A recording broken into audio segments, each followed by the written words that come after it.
This World Cup didn't end the way we wanted it to. We know that. We've talked about that. But before we close the book on this tournament, there's something worth saying. Because somewhere between the heartbreak, there was an enormous amount to be proud of. Real moments, real character, real joy. This is everything that made us proud of Oranje this summer. On June 27, 2026, in the middle of the World Cup campaign, Cody Gakpo and his partner Noah van der Bie shared the devastating loss of their unborn sons. Immediately, the Dutch camp wrapped its arms around the forward.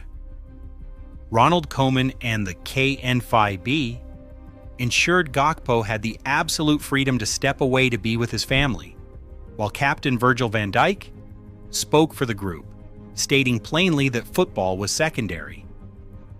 But Gakpo chose to stay with the squad. 2 days later, during the round of 16 match against Morocco in Monterrey, that quiet resilience found its moment on the pitch.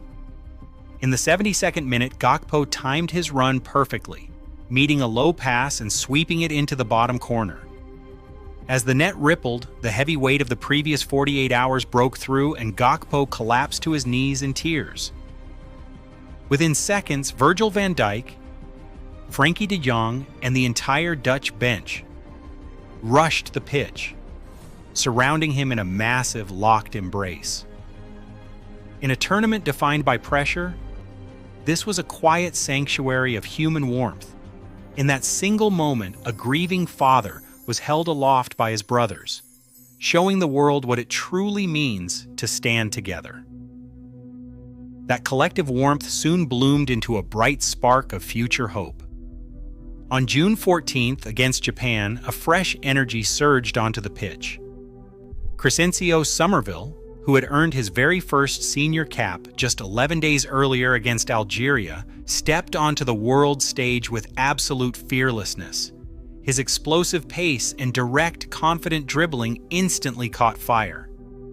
Across 4 matches, the young winger delivered 2 goals and an assist, injecting a pure, bright joy into the Dutch attack. For Oranje supporters, Summerville became the thrilling promise of what lies ahead. At Houston's NRG Stadium on June 20th, physical power met clinical execution. Brian Brobbey, earning his very first World Cup start after years of waiting on the fringes, shook the tournament. Within 17 minutes against Sweden, the striker struck twice, securing the 4th fastest brace in World Cup history. His first was a ruthless tap-in, his second a towering header. Over the campaign, Brobbey delivered 3 goals, providing an explosive release for players and supporters alike. Oranje had found a commanding, heavyweight number 9 built for the biggest stage.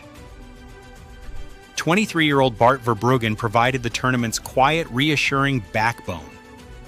Across the group stage, his steady presence secured clean sheets against Japan and Sweden, anchoring the defense with a maturity far beyond his years. His defining moment arrived in the 92nd minute of extra time against Morocco.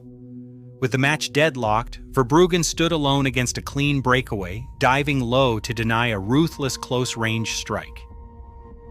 The spectacular save preserved Orange's tournament life, cementing Verbruggen as a world-class guardian who met the absolute highest pressure with complete composure.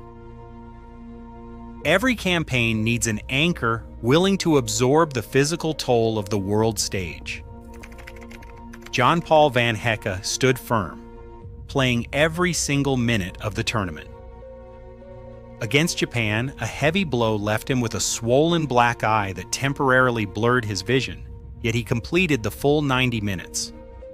The physical challenge only grew against Morocco. After catching an elbow to the chin, a stray cleat opened a bleeding gash on his forehead, but following quick treatment from the medical staff, he walked back onto the pitch to finish the half. This quiet resilience defined the Dutch defender as a true Bikkel, a hard-nosed player who simply refuses to yield.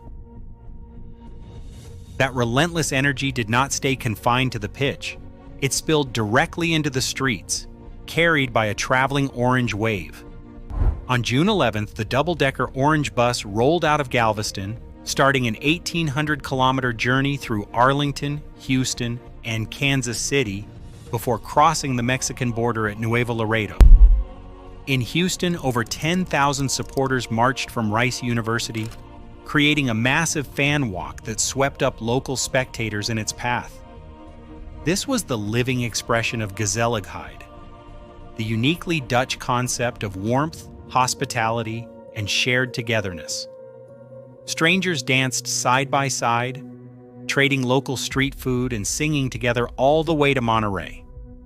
While the tournament ended without silverware, this campaign proved that Orange's true victory lay in the unbreakable community they built, the young talents who stepped up, and a pride that no early exit could ever take away. Subscribe for more incredible football stories. Ultimately, Orange's legacy isn't measured in silverware, but in the enduring unity of its players and fans. That spirit remains unbroken. Subscribe for more Oranje stories.